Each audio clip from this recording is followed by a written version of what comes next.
Battlechasers. I'm here with Steve Matarera. So I took a look at this game last year. Right? What have you guys added past your original Kickstarter goals? Well, we have a lot of stuff. One of them was the voice acting for one. That was THQ Nordic helped us reach that goal, so we have some voice acting now. A lot of the key moments, you'll hear the voice actors. They did an awesome job. We have the fishing minigame, the arcade minigame kind of turned into that, which became way more in-depth than we had initially decided because we were having so much fun with it. You can catch fish. We actually have a fishiary, which you can see your collected fish.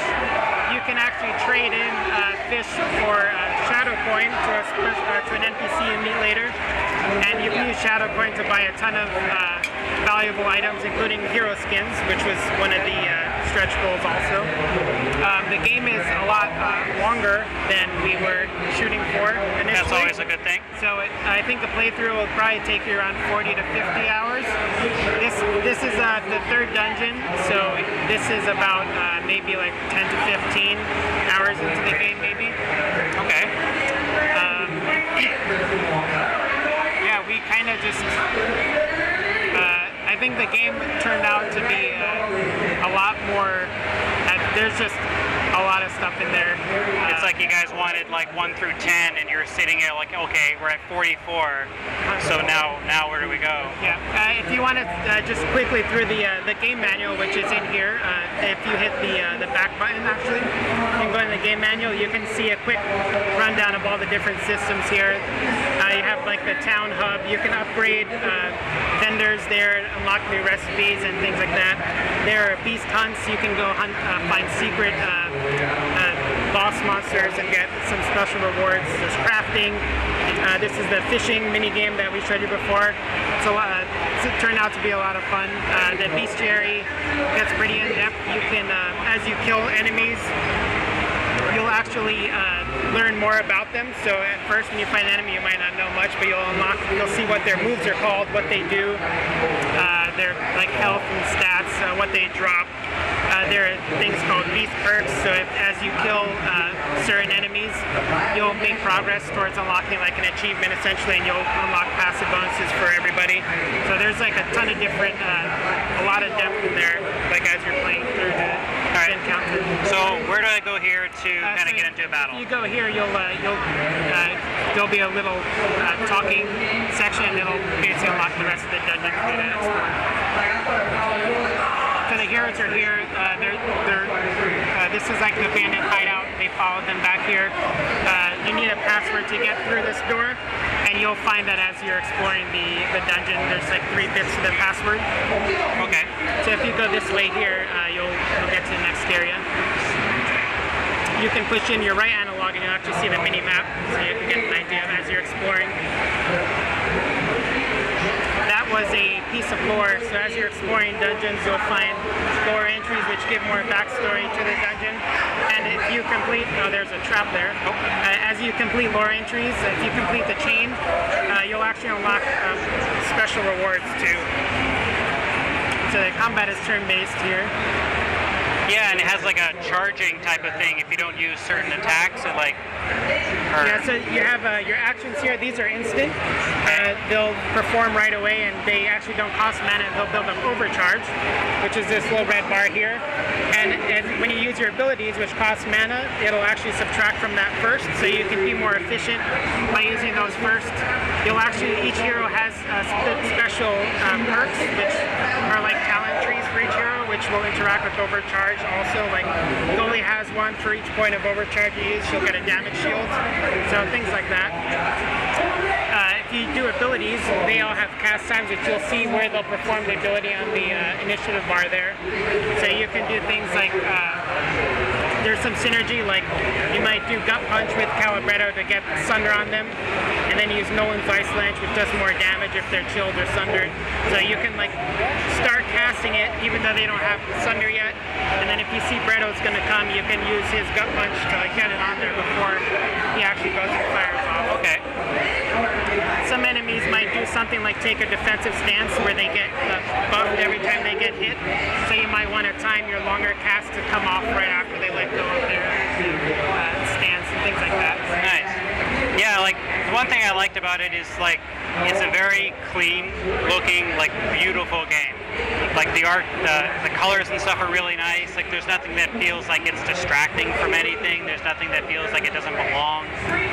Yeah, our whole team is like really passionate. We have an awesome artist and Joe Matt, of course, you know, directing the whole thing. So I've got the 3 people here. Yep. You can have, I believe there's like 6? 6, yeah, there's 6 heroes. So Nolan's actually the first hero you unlock right before this dungeon. You actually start with Garrison, Goldie, and Calibretto. Yeah. And throughout the game you'll find other heroes and you'll be able to switch them out on the before a dungeon or in town at the end. And you can have 3 active at a time. So I saw like the chest there had kind of like a slow build to like open. Yeah. Are there chests that have like a much longer one, or? No, they're all about the same. Yeah. The main thing is that if there's enemies like chasing you, you kind of need to make the area safe before you can like safely do that. Unless you're using Red Monica, who has stealth, and then you can sneak by and do that stuff. Excellent. So we got bursts. Right, bursts they're like super abilities. You'll actually start the game with none, and you'll unlock them as you're playing through. For the demo, we have all 3 there. This burst bar, like when you first unlock it, you'll only have 1 bar. Oh, okay. And you unlock the rest as you progress. And this will persist through battles, so you'll always have that. You have 1 level now. Each hero, it's the bar is shared between all the heroes. Yeah. And they each have unique bursts that are good in different situations. So like, for example, Calibretto has Purify as his level 1, which will heal the party and remove debuffs, which is really useful against some enemies and bosses that have particularly like bad debuffs that you want to get rid of. Nolan has a good AoE one for his level 1 burst, and they're all unique, so it's up to you how you want to use those. Gotcha. So you also added like the 6th character you guys just added was an original one for the game. Yes, he was not in the comics, and he's introduced in the game. Yeah, he's a brand new character, so the heroes will meet him here, and you'll learn about him as you're playing the game. Now, do each character kind of have like their own like side quests and narratives? They have some of their 3rd burst actually. To unlock their level 3 burst, you have to do a unique quest per hero to get it. So if you're not really paying attention and you don't care, you don't need to get it. But if you actually want to do that, the Beastmaster will eventually guide you to unlocking that. But they each have their own way of doing that. Excellent. We also added these at the end. When you rest at the end, you may see like a short scene between characters, like talking. Like the campfire kind of things that. Yeah. So you'll get a little bit more backstory to characters there and see some of that. All right. Does your burst reset at the end of each round, or? No, it will persist through combat, so you'll always have that. So you can build it up to 3 if you want to see one of the fancier bursts. All right. Well, we'll try and unlock that. One thing too here, if you hold the left trigger, you can see about what the buffs do and what the debuffs do, and you can. So if something gets applied to you and you're not sure what it is, you can always see what it is there. Okay. Now, with each of the characters and whatnot, you get like gear and items that you can attach to like give them better stats, or? Yeah. So each hero has a weapon, armor, those are all unique to each hero. The weapons will actually change the visual, so when you get a new weapon, it'll look different. Okay. And then there's 3 accessories: a ring, neck slot, and a trinket. So like when you start the game, you just have your weapon and armor, but you'll find those other things as you're playing.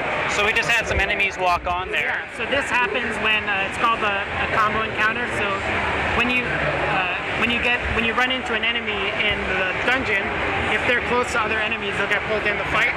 So in this case, there was more than 3 enemies, so it's a multi-way fight. Okay. So that's not too bad. It can be harder in that you don't have time in between battles to heal up, but you also keep your overcharge. So it could be to your benefit to have a multi-way fight too, depending on how you want to do that. Gotcha. So I can pretty much use like Calibretto to like. Oh, well, now I can't. So this guy's got a vicious ability where you have items here. You can use a major revival flask and get him back up.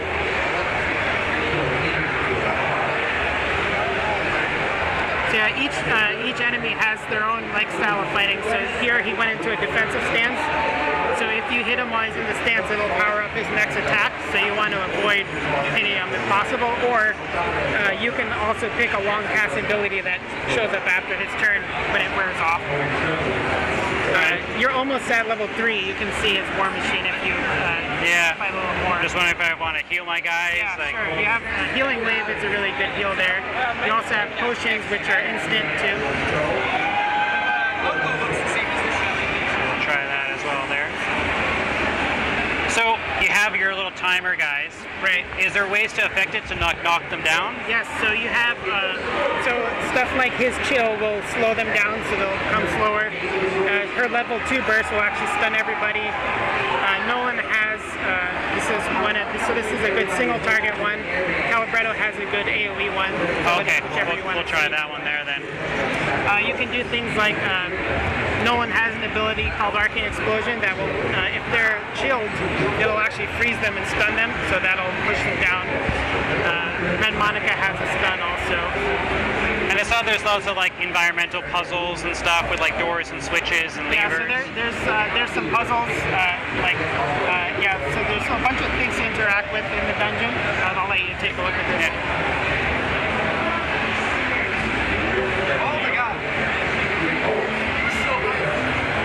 I love the character models. They look so great.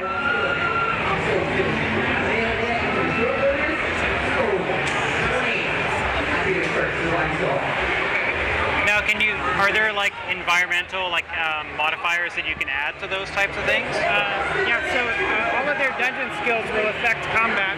So Gully's dungeon skills, she has a ground punch, so they'll stun them in the dungeon, so you can use that to avoid them, or if you fight them, they'll actually start the battle stunned.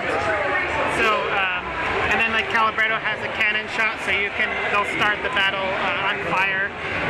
Okay. This is a tough fight, by the way. Yeah. These guys are both tougher enemies. So this takes place immediately following where the comic series ended? It's after the comics, but some side adventure after the comics. So it's not necessarily, you don't need to like finish the comics to know what's going on, but it is afterwards. So when the game starts, where are we finding kind of everybody? So when the game starts, so Nolan was heard rumors of mana on this island, so he came to investigate with everyone. You get shot down in the opening cinematic, so you all kind of get split up in the airship crash. Okay. And you run into a whole mystery of stuff that's going on the island while you're looking for your missing party members.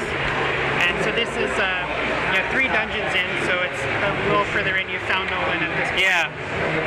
Now, do you find people at like different times if you're going different ways, or is there like? You'll run into them at certain points. Yeah. So Nolan will always be the first one that you find. How roughly like into it are you finding like Red Monica? Monica is she'll probably be she's after this dungeon, and then Alamon is later after that. So he's maybe about 40 to 50% through the game. Okay. And so you're up to halfway through the game. You'll still be finding heroes. What kind of like secret areas or like kind of like that kind of stuff are we looking at? So on the world map, as you're exploring, you might just completely bypass an area. One of the other things, we have the like a battle arena. So if you run to that area on the map, you can go in and do like a long giant multi-way fight, see how far you can get, and you'll unlock rewards based on how well you do in that, and you can revisit at later stages and fight harder challenges. There's a bunch of little side dungeons, so you might one of the ones is like this cantina. There's like a little pirate den, and you can like go in there, and there's like you can buy some special items from the bartender. There's like a side boss in there that you can encounter, so there's a bunch of that to find on the as you're exploring.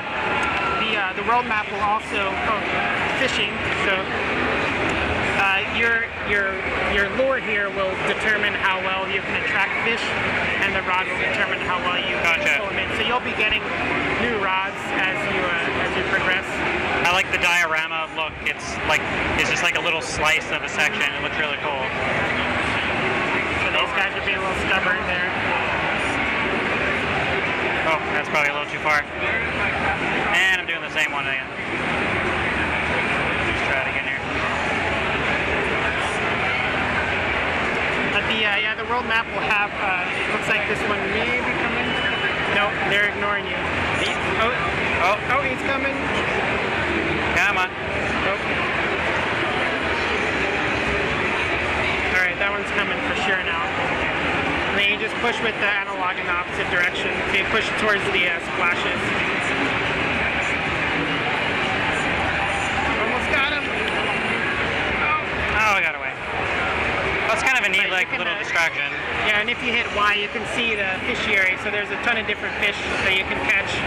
And when you catch them, you'll get fish parts that you can turn into the fishmonger NPC that you meet later. And you can get shadow coin, like I was saying earlier for that. So it's... All right. What other, like, little distractions are we getting? There's a lot of the Beastmaster was one NPC I mentioned. As you're progressing, you'll unlock beast hunts, so she'll tell you about hey, there's this enemy here, and you kind of have to figure out how to activate them. Like one example is the Ring of Fire, which is a little side dungeon, and you can go in there and there's a bunch of torches and they're all not lit. And you know that there's a boss in there somewhere, but when you go into one of the dungeons, the caves, you can find flint, which can light torches. Okay. So in the dungeon, if you light a torch, it'll reveal stealth enemies in that area too. So if there's a guy stealth, and it'll just help you see a little better too. But if you collect enough flint and you go back there and light all the torches, it'll summon the boss. And there's also some things you may find which may help you unlock paths. So there's actually another secret in that dungeon where if you have another item from later in the game, you can go back and get to another area there. Their ultimate, unlocking their level 3 battle burst is all like a unique quest, so you'll be doing different things for that. Okay. Nolan needs to find, so I was talking about lore entries. There's specific lore entries that Nolan finds, like page book, spell book pages. So when he gets them all, he'll be able to get that, and that's to do with lore. Each hero also has ultimate weapons, which will all have like different stages. You'll need to find different things and do different things to find those too. Nice. So with, we were to take a look at here. So you got perks. Yeah, so if you go hit A to get into the sub-menu, so you'll see they each have 2 trees, so you can use Y to swap between the trees. And the more points you invest in a tree, you can unlock these masteries. You can change these at any time, so you can put those 2 points somewhere else if you want. So when you have 16 points right now, so when you get 20, you might want to come back and spend them all on this tree to unlock that. Okay. And so each hero has their own trees. You can play them like Gully is a tank, like at her core, but you can also spec her more like to do more DPS, so she's more based on like dealing damage. And you might want to use Red Monica as your tank. Normally she's like a rogue and she can do lots of damage, but you can also buff her evasion and like work on that and try and be kind of like an evade tank. So you can play the different heroes differently, and they all work well with each other in different ways. Okay. So the game's coming out on PC, Xbox One, PC, PS4, Xbox One. and Switch. That's right. Has there been any kind of difficulty with the Switch version, just with the hardware specs being less than the other 3? I think we started on the Switch version since it's new, like far away through development. So, but I mean, everything's been going well. It's a lot of fun playing it portable for sure. Yeah, it's definitely kind of the appeal of that console. It's like, even with like Sonic Mania, I felt way more natural playing it handheld than on a screen. Yeah, it's interesting with, this is a secret wall there. If you use her ground punch, you can actually break it down. So there's, chest there. Oh, excellent. So if you didn't have goalie, you wouldn't be able to get that in your party. Okay. Now, are there areas that I'm going to come back with say, Red Monica and like unlock other things? There won't be any anything to the core story that you'll need a hero in. In the side dungeons, the micro dungeons are a lot smaller. You might, you might want to bring goalie to break down a wall or something. But in here, it's more just extra loot and stuff that you would get if you had the correct hero. Alright, yeah, I like how you can like just switch to each character and stuff like that. All right, so you guys are looking to release October 3rd? October 3rd, that's right. October 3rd, and that's going to be across all platforms? Yes, Switch may come a little later. We're waiting on working out a couple of kinks with that, but we're waiting back to hear from Unity on an update, and then it'll be good to go. So it could be very soon after, or even still make it on the same day, but we're still excellent. Well, it's definitely shaping up to be really good. I think it's going to be a very nice companion piece to the comics, because I think everybody's kind of been dying to jump back into the Battlechasers universe. So it was a lot of fun working on it too. The characters are just lots of fun. Excellent. Well, thank you very much. Thank you. Thank you.